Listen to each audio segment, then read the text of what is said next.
Good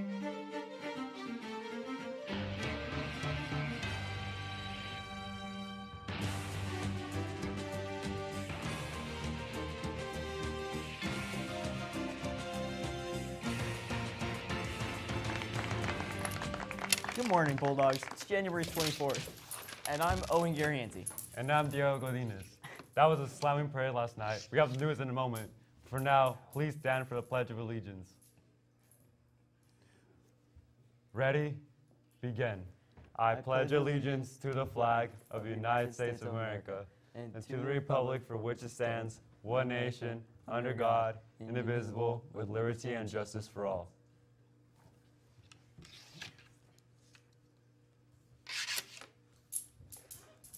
Here's the news. Interactors. The first meeting of the semester today is after school in room A205. They will be going over upcoming events and signups. And attention all world language scholars. Second semester registration is now open. Swing by WL 101 or WL 104 to pick up and drop off your application forms. Deadline to apply is Friday, January 25. CSF registration is going on now through Friday, February 1st. Registration takes place after school in C105, Monday through Thursday, and during both A and B lunches on Friday. Make sure to complete a registration form and pay $10 as student accounts for registration dues. Applications are available in C105 or on the CSF official website. The Folsom High School chapter of the National Honor Society is now accepting applications. The NHS is the nation's premier organization established to recognize outstanding high school students. More than just an honor roll, NHS serves to recognize those who have demonstrated excellence in the areas of scholarship, service, leadership, and character. Applications can be found on Mr. Nelson's teacher webpage and are due no later than February 22nd. Current National Honor Society members will be available to answer questions about the club after school next Tuesday, January 29th in C107. Seniors, your senior quotes, stats, and nominations for senior favorites are due on Friday, February 1st. Go to the yearbook page under the FHS website under For Students to fill out the senior quotes form. Also, senior recognition ads for the yearbook are due by Monday, February 4th. Be sure to let your parents and friends know. Go to the yearbook page on the FHS website for more information. Also, seniors, if you have taken 3 or more PLTW courses in high school and earned a B or higher in all of them, you qualify for a CA PLTW medallion to wear at graduation.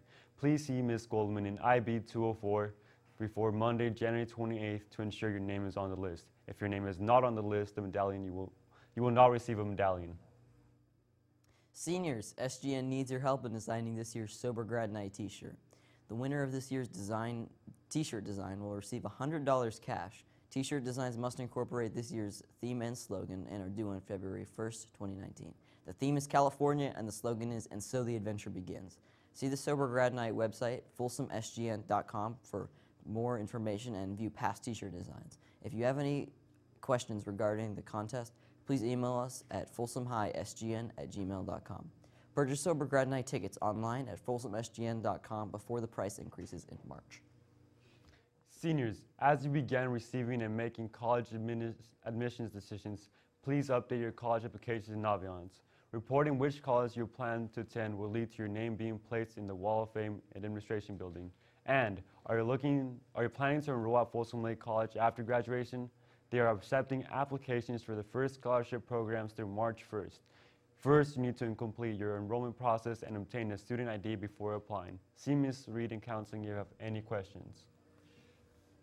That's all the news for today, Bulldogs. Stay tuned for some short films. I'm Diego Godinez. Shout out to Nick Latore. He's still looking for a Sadie's date. And I'm Owen Garianti. Shout out to the cameraman. Let's make it a great day to be a Bulldog.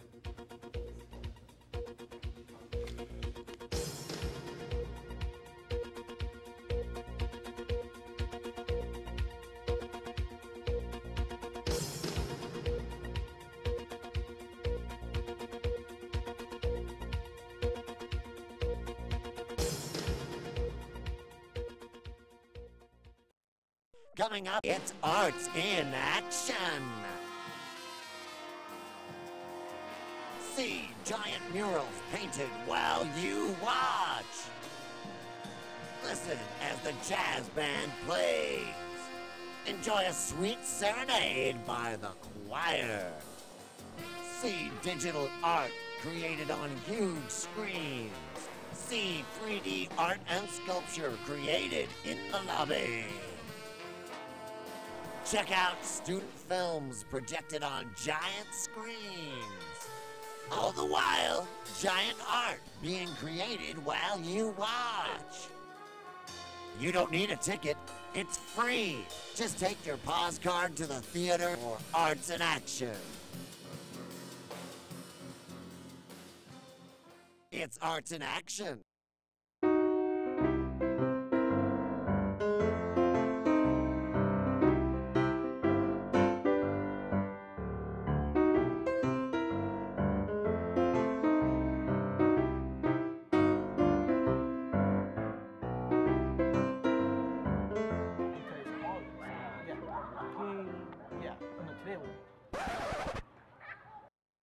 What are you doing, man? What? You haven't tried something before? No. Dude, Hassel, yeah. This Alright, cool come on, kid right come here. on, dude. What? Guys, come Here, on. come on. This is not. Hassel, No. come on. Dude, don't be it's such a gonna be party okay. pooper. Look, Look, do you want to be a loser like everyone, like all the other people that aren't even doing this? I don't know, dude. Like, Just take it. Come on, hit it. come on. I don't think this.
When you turn 18, our society generally considers you an adult. You can join the military, you're eligible for jury duty, you can get that sweet tattoo that we all know you'll regret in 5 years. And of course, you gain the right to vote.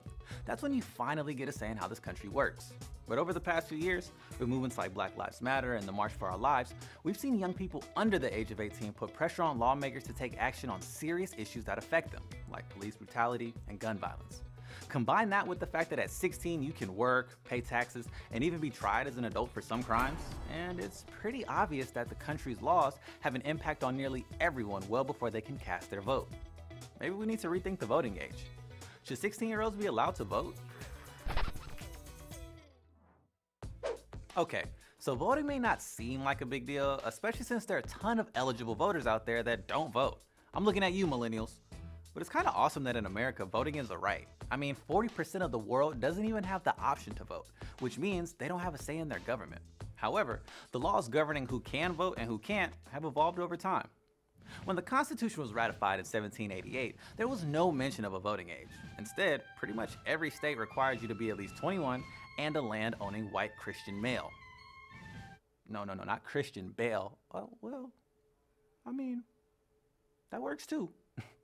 By 1830, most states had abolished the property and religion requirements. So if you were white, male, and at least 21, you could vote. Then, in the years after the Civil War, things really started to change. In 1868, former slaves were guaranteed citizenship with the passing of the 14th Amendment. 2 years later, the 15th Amendment guaranteed black males the right to vote, although their voting rights were actively suppressed for decades, and even still today. Then came the women.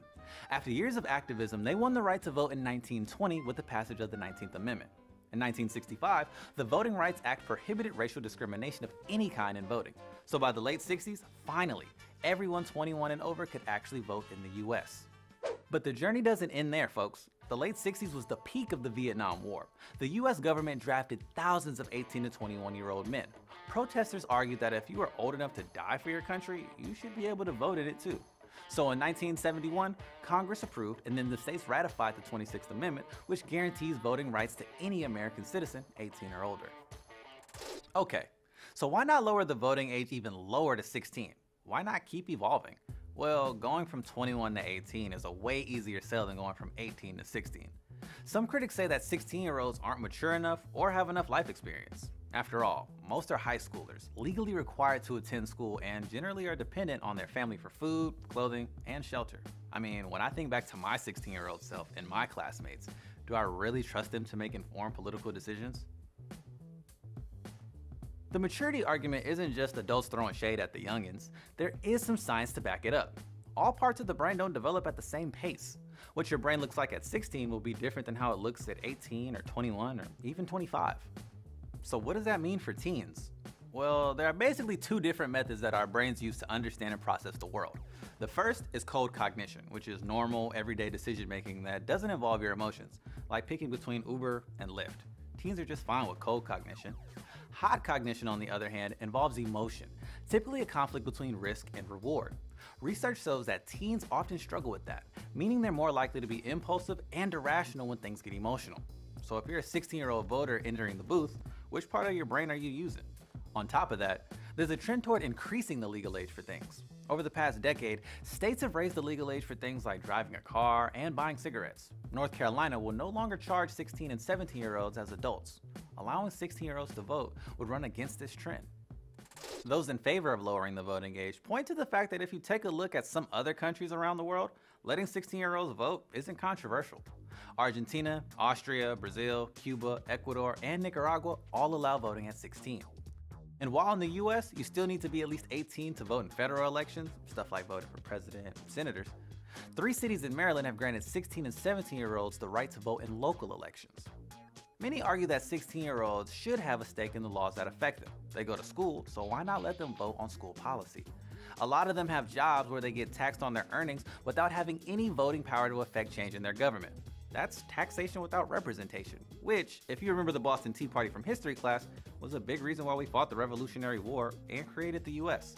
There are also studies showing that it's important to vote in your first eligible election because it sets up voting as a habit. At 18, many are moving out of their parents' homes, they're going to college and taking jobs.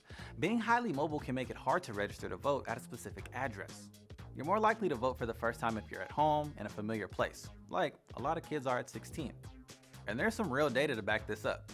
In one of those Maryland cities where you can start voting at 16, about 17% of 16 and 17-year-old eligible voters cast a ballot in the local election. That's about double the 8.5% of eligible 18-year-olds. All right, folks, what do you think? Should 16-year-olds be allowed to vote? Let us know in the comments below.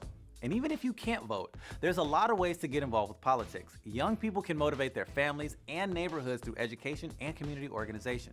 Voting isn't the only way to make your voice heard, people. And hey, if you're a middle or high school teacher, you can get your students talking about this topic on KQED Learn. Check it out, right over there.